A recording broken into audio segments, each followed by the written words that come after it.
Please welcome the co-founder and CEO of our proud sponsor, ByHeart, Ron Beldegren.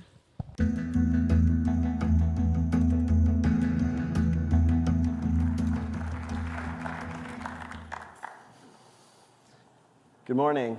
What a pleasure to be here amongst so many leaders in health policy. I'm Ron Beldegren. I'm the CEO and co-founder of ByHeart, next generation infant nutrition company.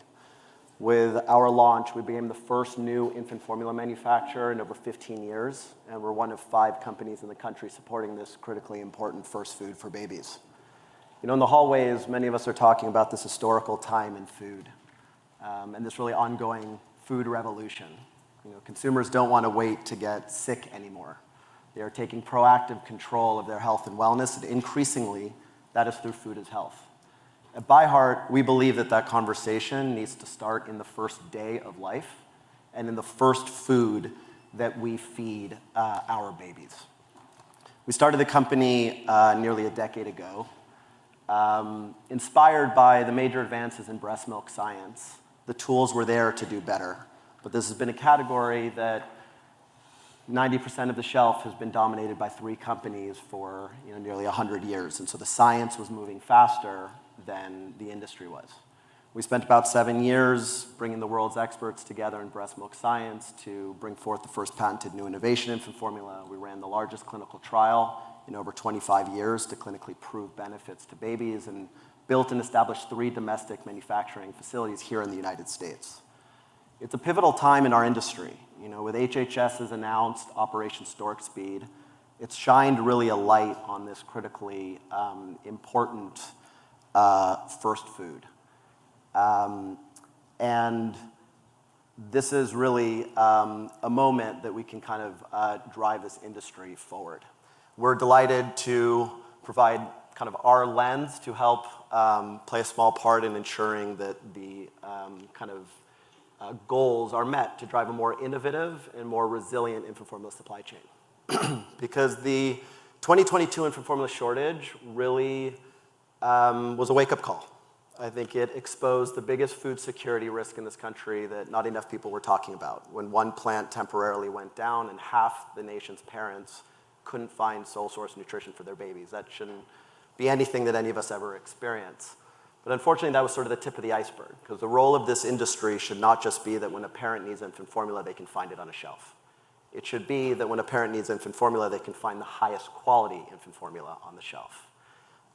Breast milk science has evolved tremendously, and it is our role to really further the new kind of nutrition science in this role, in this category. And so what is there to be done? To the kind of policy makers and leaders and regulators in this room, we're focused on kind of 3 things for consideration.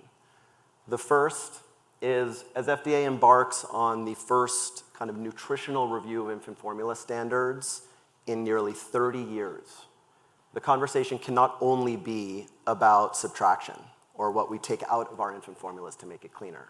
It must also be about purposeful addition. What are those bioactive components of breast milk that we are adding to drive its health outcomes? That is a critical focus. Subtraction is very important. You know, as the first company to use organic grass-fed whole milk, we could rely on the natural fat in milk and reduce the need for oils and remove palm oil and soy, and of course we remove corn syrup. But if the goal is to really address the root cause of health, the future cannot just be a cleaner version of a 15-year-old recipe. It needs to be clean and highly functional, like breast milk. Breast milk science has evolved a lot, and we have demonstrated at ByHeart that it's possible to bring some of those really important components to formula. For example, we brought the 2 most abundant proteins in breast milk to formula for the first time, proteins that in their time as humans has evolved to be the first sip a baby takes to build their immune system, to build their gut microbiome, high-quality protein to drive metabolic health, proteins that were largely missing from formula until now.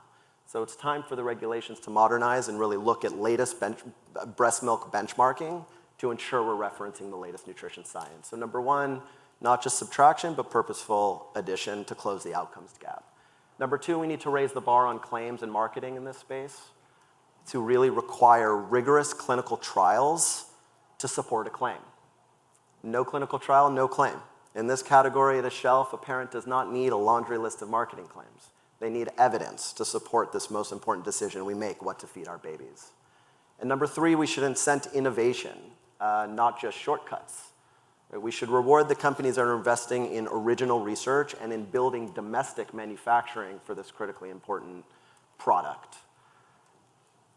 In conclusion, the MAHA report that came out earlier this year alluded to families looking to Europe for cleaner infant formulas.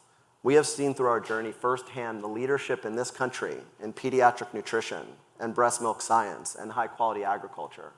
The US should really be the leader in infant nutrition innovation. And I believe that if we focus now in this amazing moment on infant formula, on innovation and quality and supply chain resilience here at home and labeling transparency, we can deliver the infant formulas that today's parents expect and tomorrow's babies deserve. The future of their kind of health depends on it. Thank you very much. Thanks again to ByHeart for their support of today's program.